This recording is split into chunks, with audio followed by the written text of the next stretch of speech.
লোকের সামনে, সমস্ত লোকের সামনে বলছে, যেন সমস্ত লোকের সামনে তোমাদের আলো জ্বলুক। সমুদয় লোকের সামনে যেন আমাদের আলো জ্বলে ওঠে, আমাদের আলো যেন জ্বলে ওঠে। তাহলে আজ আমাদের যে আলো বলে ঈশ্বর আমাদেরকে এত বড় কি বলবো সম্মান দিয়েছে, রাজমুকুট বলছে তোমাদেরকে সেই রাজমুকুট দেয়া হবে। তা আমাদের এত বড় সম্মান দিয়েছে শিষ্যদেরকে, কি বলছে তোমরা আলো। আমরা জানি প্রভু যিশু আলো, আর তিনি সেই প্রভু যিশু বলছে, কারণ মতি, মার্ক, লুক, যোহন এগুলো হচ্ছে প্রভু যিশুর সুসমাচার, তাই তো, প্রভু যিশুর কথা। আর এখানে প্রভু যিশু স্বয়ং নিজে বলছে তোমরাই জগতের আলো। হালেলুয়া। হালেলুয়া। আর তাহলে এবার আমাদের আলো যেন সবার উপর জ্বলে ওঠে।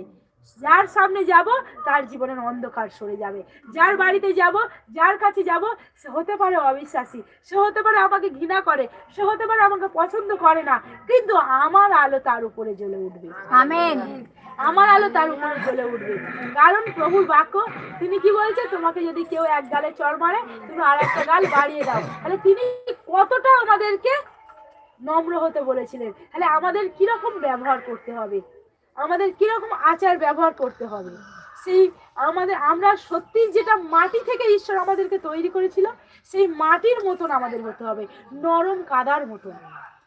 আমাদের ঈশ্বর যেমন ভাবে গড়তে চায় তেমন। আজ লোকে আমাদের অনেক কিছু বলবে, কিন্তু পরিবর্তে আমরা তাদেরকে সেগুলোই যদি ফিরিয়ে দিই, সেগুলো তো তাহলে তাদের মতোই হয়ে যায়। তারা তো ঈশ্বরের বাক্য জানে না, আমরা জেনেছি। আজ আমরা বিশ্বাসীরা হয়েও আমরা কি করি, ও আমাকে এই কথাটা বলেছে, ওকে যেভাবে হোক উল্টো পাল্টা জবাব দিতে হবে। আজকে না হলেও 1 মাস 2 মাস পরে হলেও আমার কথার দ্বারা কাজে যেভাবে হোক তাকে ফিরিয়ে দিতে হবে। কিন্তু এটা ভুল। ও বলেছে বলুক, প্রভু ওকে তুমি জ্ঞান দাও, বুদ্ধি দাও, ও যেন যেটা ভুল বলেছে ও যেন একদিন বুঝতে পারে, তুমি ওকে ক্ষমা করো। আমরা যদি এটা বলি তাহলে কি হবে, ঈশ্বরের আশীর্বাদও পাবো, তার জন্য প্রার্থনাও করা হবে, তাই না? তার জন্য প্রার্থনা করা, আর এটাই হবে আলো, এটাই হবে আমাদের আলো, আমাদের ভালো কাজ দেখে। তাহলে জগতের মানুষ আমাদের, আজকে আমরা যিশুর কাছে এসেছি, তাই না? আজকে যিশুর কাছে এসেছি, তাই এসে যদি জগতের মানুষের কাছে আমরা দেখাই আমরা সবাই থেকে আলাদা, বলে জগৎ থেকে আমরা আলাদা হয়ে গেছি। অনেকে বলে, অনেকের মুখে শুনেছি যে আমরা জগৎ থেকে আলাদা। আমরা কিসে আলাদা হয়েছি?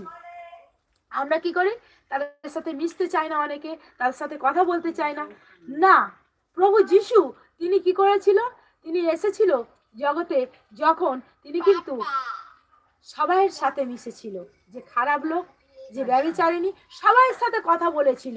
তিনি তাহলে তো ধার্মিক পবিত্র লোক, তিনি শুধু ধার্মিকদের সাথে মিশতে পারতো, পবিত্রদের সাথেই মিশতে পারতো, কিন্তু তিনি সবার কাছে গিয়েছিল।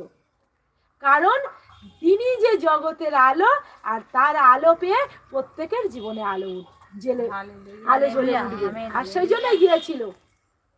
কিন্তু ফরিসিরা তাকে বলছে ও কত খারাপ লোক, তাই খারাপ লোকেদের সঙ্গে মেলামেশা করে, ওঠা বসা করে, খারাপ লোকেদের সাথে খাওয়া দাওয়া করে। কিন্তু প্রভু যিশু তিনি কি বলেছিলেন, সুস্থদের ডাক্তারের প্রয়োজন নেই, কিন্তু যে অসুস্থ তাদের ডাক্তারের প্রয়োজন আছে। আমি ধার্মিকদের ডাকতে আসিনি, আমি পাপীদের ডাকতে এসেছি। হালেলুয়া।